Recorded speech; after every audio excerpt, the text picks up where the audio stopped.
Okay, this was pretty tricky, but figured it out.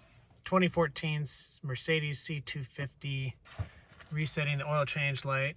Make sure all doors, windows, trunk, and hood are shut. Stick the key in the ignition. Turn it to position 1. If your dash isn't already on the odometer and trip odometer, make sure it's on that using the menu keys. Then you're going to press and hold the pickup phone button, and about a second later, not at the same time, but a second later, you're going to press the OK while still holding the phone button, and until you see the change in the display.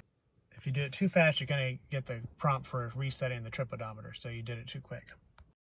Okay, so if you do it right, okay, you should get that screen. And the speed is press, press. You can't do them simultaneously. You can't wait too long. Otherwise, you get the trip odometer reset button. But if you do it at the right speed, pressing this button first, holding it in, and then quickly after, like press, press, and you'll get that screen. Once you're on this screen, you can let go of the phone button and the OK button. So arrow down to ASSYST Plus.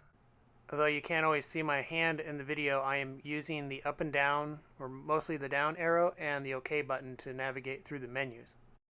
So you scroll down, highlight full service, OK. Confirm full service. I scrolled down. Service carried out, yes. Confirm, OK. And that's it. That's all you do.